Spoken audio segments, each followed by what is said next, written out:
Hi everybody. Just getting this live video started. I'm in my attic in San Francisco. I'm Alexis. I'm from Case for Making. We opened about 5 years ago. We have a storefront here. Hi everybody. And we make our own watercolor paints. We've been doing that since I learned how to do it in 2016, so solid 4 years now.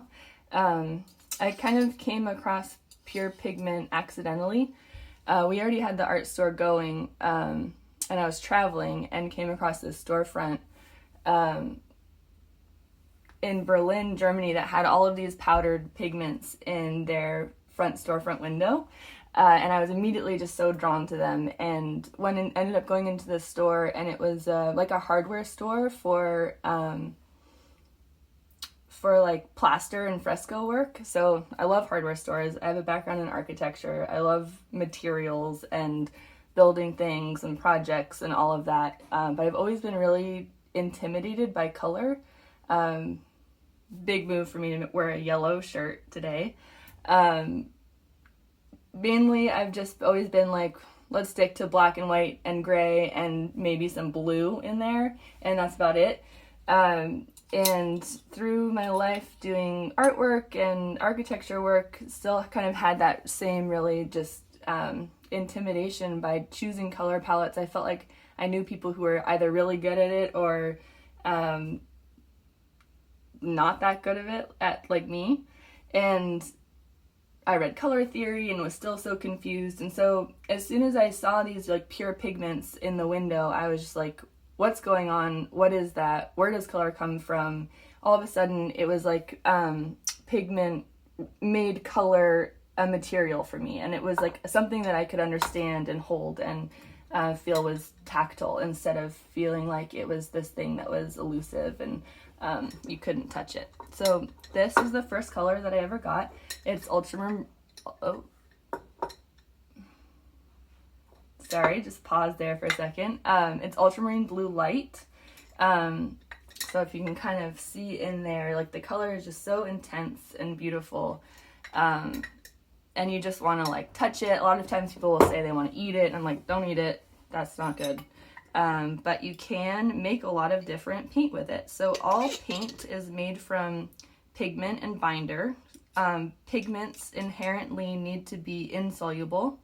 So that means they don't dissolve in water. So I'm just kind of scooping some out. You can see it's just like, I like to tell people it's kind of like really, really fine grains of sand at the beach. And that's like literally what you're painting with, which is kind of changes how you think about how to paint and what your paint is actually doing if you start to understand what it's doing on a material level.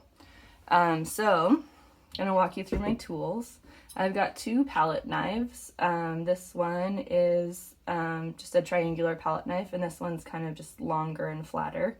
I feel like the hardest thing about making paint is just getting used to using both of your hands. So there's that. There is the watercolor medium, which is really important. We make this, sometimes we make it ourselves, and sometimes we get it from a manufacturer who we really trust. So this is primarily gum arabic. So gum arabic is tree sap. And that's one of the reasons why I feel like watercolors are so magical, is that the only thing that's holding these little individual pigment particles together to allow you to paint with it is some tree sap, which is magic. There's also honey in here, which is really important for like the active re-wetting of your paint when it's dry in the little half pans. So just to recap, for those of you who are just joining it, I'm Alexis, I'm from Case for Making, and I'm gonna talk to you about making your own paint. So all paint is made from pure pigment and binder. And it doesn't matter what type of paint you're making, it's a very similar process to what I'm gonna show you here. If you wanna make your own oil paints, you can just get pure pigment and linseed oil and kind of go through this similar process that I'm gonna show you. But one thing to know about making your own oil paints is it's kind of better to mix up what you need to paint with that day, because if you're not adding in other additives to make sure that the paint stays emulsified, it will actually re-separate over time. you can make your own acrylic paint by just using acrylic binder, clear acrylic binder, and your pure pigments, and you just mix it in and make sure all those little pigment particles are kind of suspended evenly in the medium. But what we're going to use today to make watercolor paint, which is my favorite, is this gum arabic medium that was made with distilled water, gum arabic powder, honey, and some glycerin, and a little clove oil to make sure that it stays fresh. So I have my pigment here on the desk, and this is just like a cracked slab of marble that I got at a like a building reuse center. I'm going to put some medium in here. There's no exact ratio. It's really just about like tuning in, feeling what you want the paint to do, and also making your own decisions as you go about how you want your materials to maybe be made a little bit differently so that you have a certain effect that you want when you're painting with them. So I added that medium, and I'm just going to start mixing it in. And this process feels very calming and meditative to me.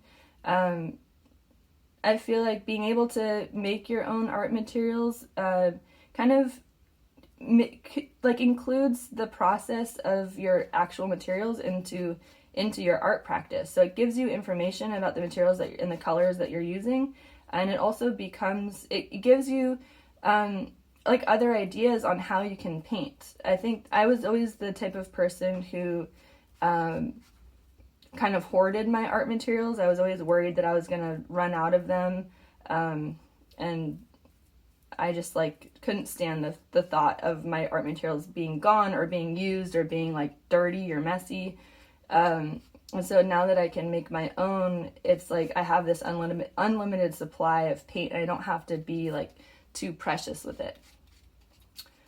So I'm going to kind of walk you through like how I paint with this after I make it. So I'm pressing pretty hard with my palette knife to make sure that all of the pigment is incorporated into the medium. You just take your time and kind of smush the paint around on your slab. You can also use just a slab of glass.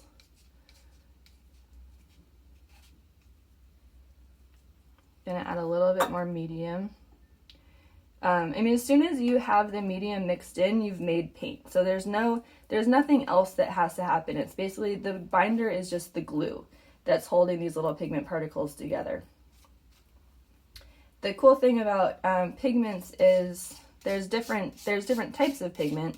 This is a synthetic pigment that's made as like a chemical replication of lapis lazuli, which is a mineral pigment, which is insanely gorgeous and was the more expensive than gold during the Renaissance, and Mary's robes were always painted with it because it kind of showed the wealth of the church. So now I've almost have all of the paint kind of as mixed in as I can. I'm gonna get it off my tools. Kind of try to mix that in. I want to do most of the work with my palette knives because you have the like flexibility of really pressing it into your hard surface.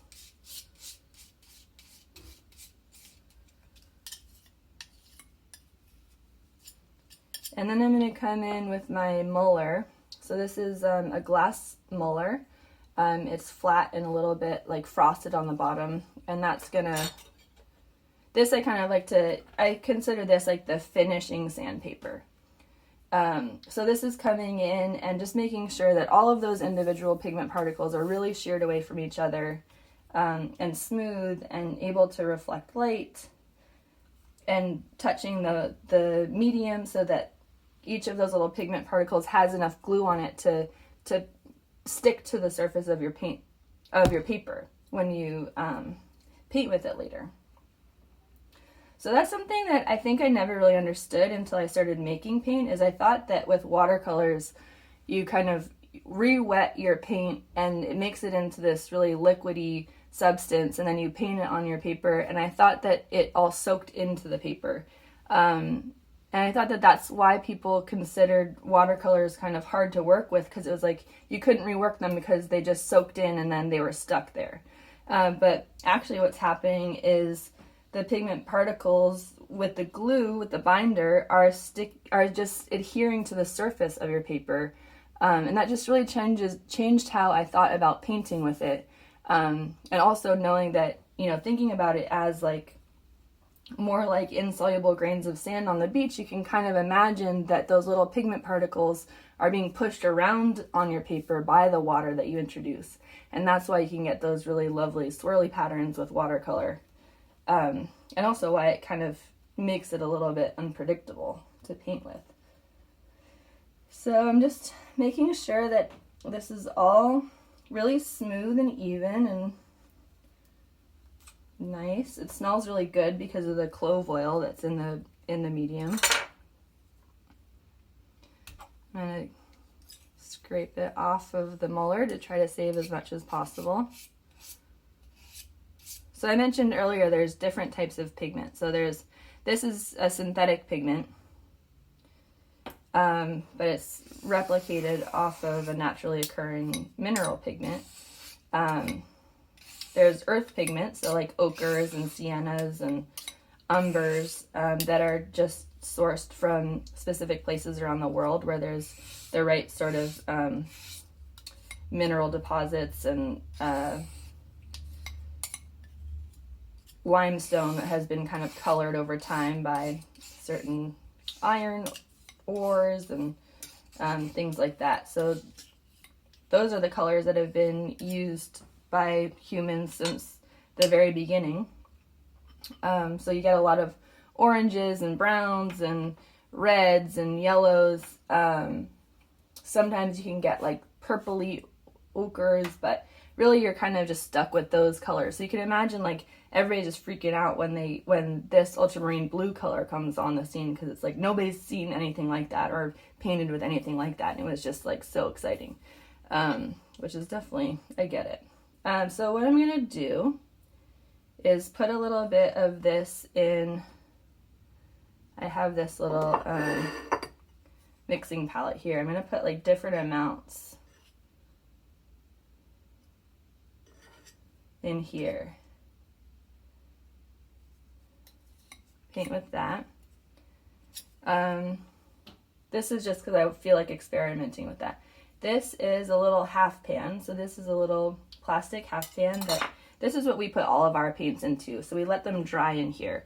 So you can either get your watercolors in half pan form, or you can get them in tube watercolors. And the tube watercolors will be just like this. It's kind of like this thickness. And you just squeeze it out of a tube. It's easier to make large washes if you have like the wet watercolors. But for portability and traveling, the little half pans are perfect. I'm going to show you how I put them into this little half pan. So I get a little dollop of paint on there, kind of contain it, and then I put it perpendicular and push it down. I'm going to give it a little tap. I'm going to put a little bit more, try to fill it up.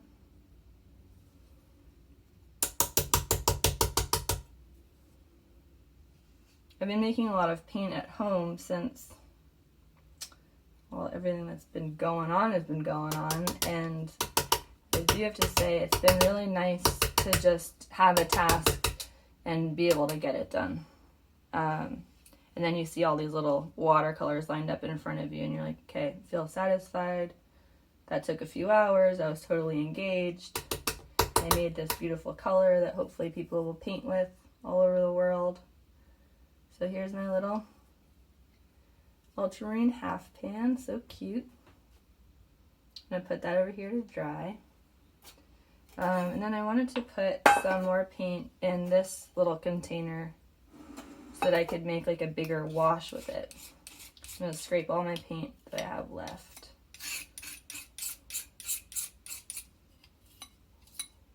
Put it in here. I have to steal some from here.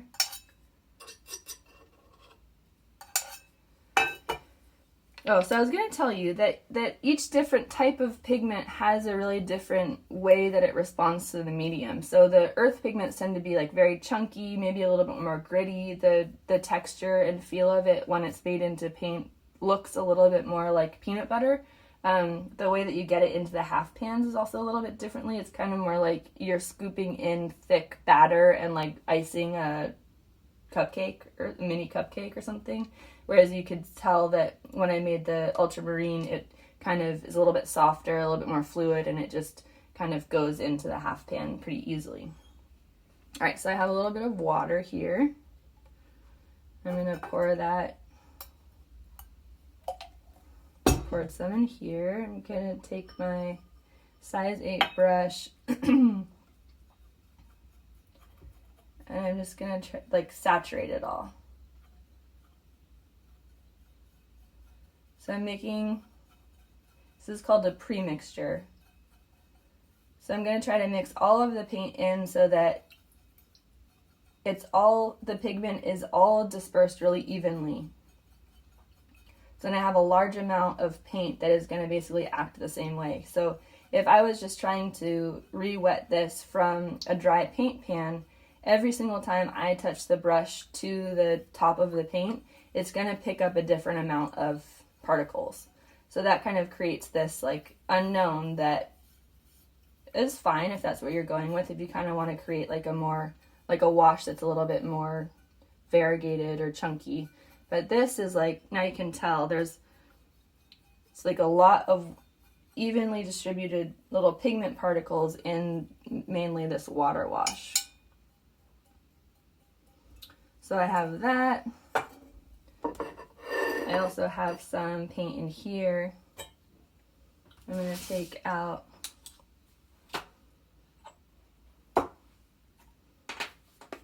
move this so I don't knock it over.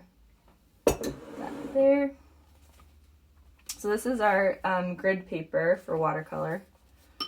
And it's just nice. It has a letterpress grid pattern on there, and I just really like it for doing color charts or any sort of kind of like to think about painting as like thinking about the scientific process as I'm painting, because it kind of helps me to create these rules and then execute and maybe write myself some notes about what I did and watch it dry and see if I like it after it dries.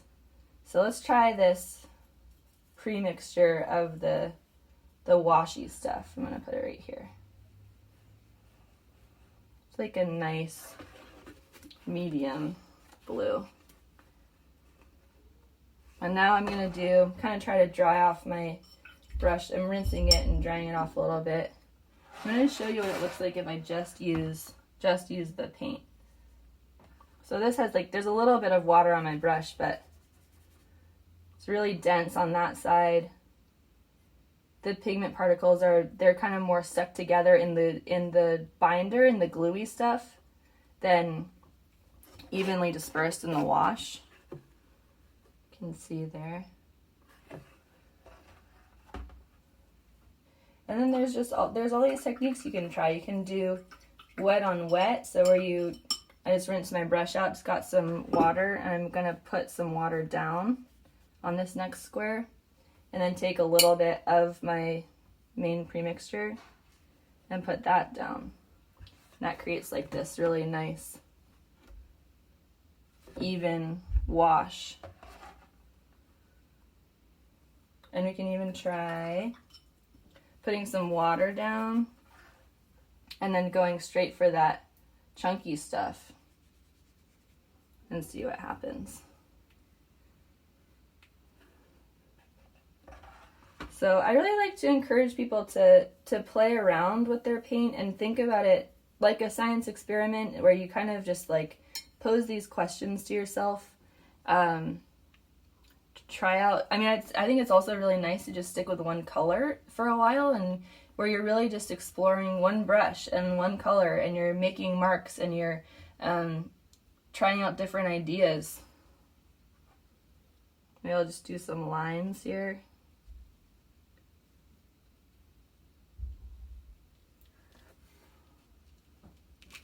So this is is really endless. Like I could just do this all day. Oh, another thing I really like to do is just like fill my brush with the paint and just make circles. Like you're just like swirling the brush in a circle. And just do that a bunch of times because they're all going to be different. I like to make these rules like I'm not allowed to go over another line that I've made. So I'm not allowed to like, you know, make this circle like this and really try to make the edges perfect. That one's going to look really different than a circle that I make that's like just a swoop.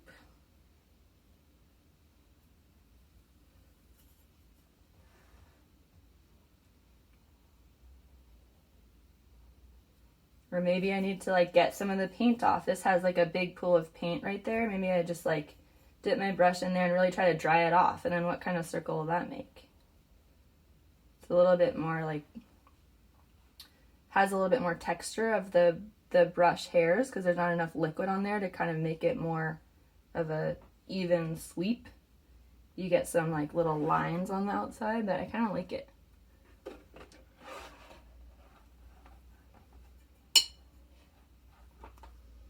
I'm going to add some more water, show you what else I like to do. So I'm going to add more water to this. So I'm mixing that in. I'm going to test it on here to see if it's a color that I like a shade. I might actually want it a little bit lighter, so I'm going to add some more water.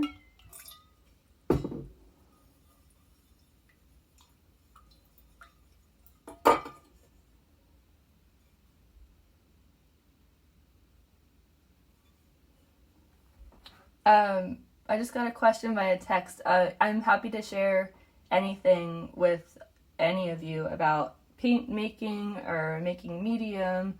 I really like to encourage people to start out with a recipe that you might find online. I mean, there's going to be so many different recipes because every paint company has its own, they have their own medium recipe.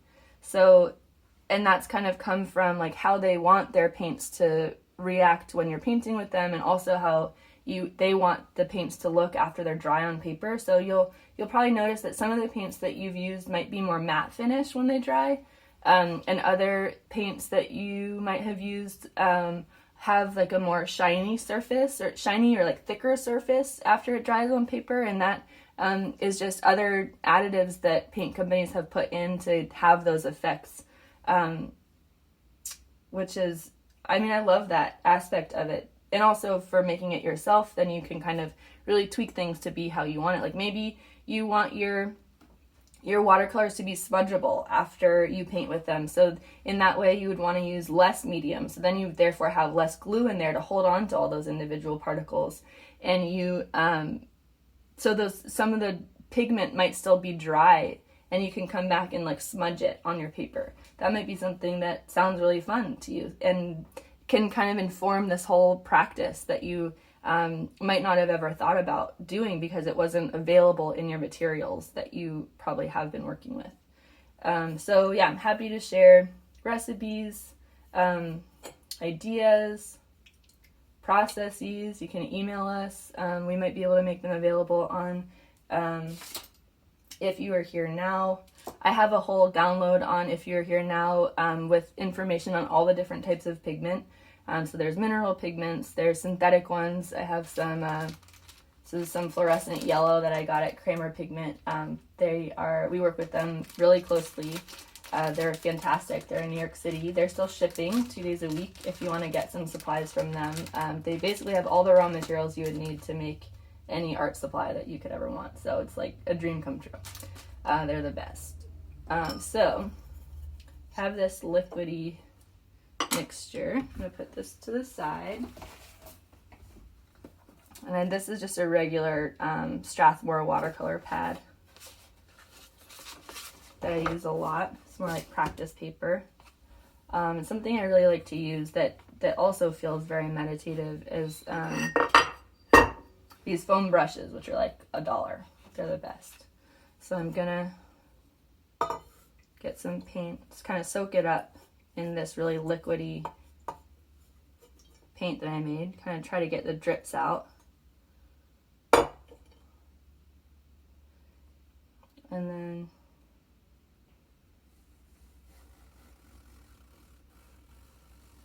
I like to make these swoops. It's kind of that rule of like having your mark be one continuous motion. And then how does that kind of change what you might paint if you instead are building up arm movements instead of trying to paint something? So I really like the light colors with this because so it's light because I added more water, so that means that all of the little pigment particles are further distributed, so more of the white paper is shining through. So I feel like that's important to kind of keep in mind. And then when this layer dries completely, I can come back and put another swipe on it, and where I put the second layer, there's going to be more of a buildup of pigment, so it's going to start to get darker every layer that you put on. That's always been the hardest thing for me with watercolor painting, is letting the layers dry, because I just want to see what happens and like do all of the experimenting. So the way that I get around that is I usually have like 20 of these going, so you're just like mark, mark, mark, mark on all of the different pieces of paper. And then if you have enough of them scattered all over the floor and on every surface, then you can kind of go back and start doing the second layer on all of them. And then it kind of takes you out of like, I'm trying to paint this thing, and you're really just actively painting. And then when you've done all the layers that you can do, you stand back and you can kind of examine which ones do I like and why, and which ones did I think that I was gonna like based on what I was really trying to get my arm to do, and which ones are surprisingly like really nice to look at. And maybe they were sloppier or they were uglier, or and we can kind of look at them and relearn what we thought we liked and really start to understand what our marks are, and not what marks what marks we think we're supposed to be making. It's more like, what kind of marks do I make? How do I make them? How can I make sure that the ones that I like I'm actually able to make? And in this way, you're sort of you're building your own vocabulary of mark making. So I think that's like, I feel like that's what we should be thinking more about in these times, is like, how do I just engage in a process that feels really good to me? And you can kind of get back to that feeling of when you're a kid and you're just experimenting and playing and just like delighted by the fact that you actually did physically act on something else in the physical environment, and you're leaving these traces of your hand and your ideas and your materials and how you made them and color and what color means to you, and yeah, all that. Are there any questions? Just chatted for a while. I'm just going to start playing around with these, the blue that I put in our mixing palette that we made with Julie, who you saw the other day on here. Julie Cloutier is one of my best friends. We went to architecture school together. And we still love making things together. So we made this clay circular well because I just feel like mixing paint in circles feels really efficient to me. You can also just like do this all day long. It's just like mix paint. It's so satisfying.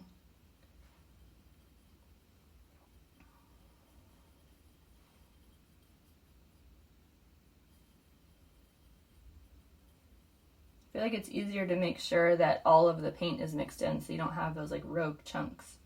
Unless you want the rogue chunks, which is totally cool. I'm gonna see how thick this one is. Maybe I'll do another circle.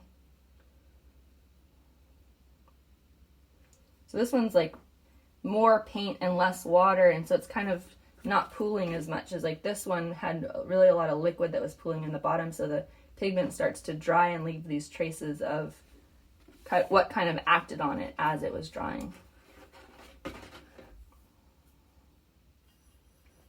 Gonna try another one. That one has more water. Are there any questions? Does anybody have questions?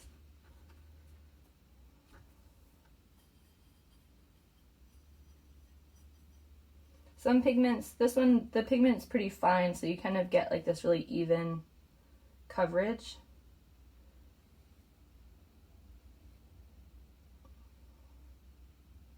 But some pigments are like, the particles themselves are actually bigger. And maybe they're more like glass-like. So you'll see more of the particles. Maybe you'll even feel them on the surface after your paint has dried. They feel a little bit like sandpaper or something. Whereas this one, you know, it doesn't feel like anything. It just feels like the paper.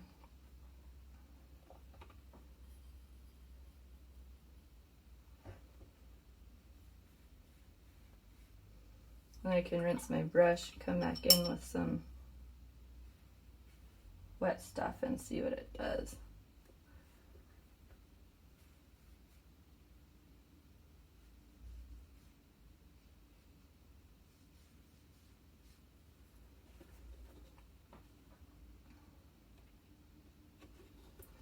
All right, everybody. If there's no more questions, I feel like that was a quick intro to paint making, but hopefully I showed you that it's not really.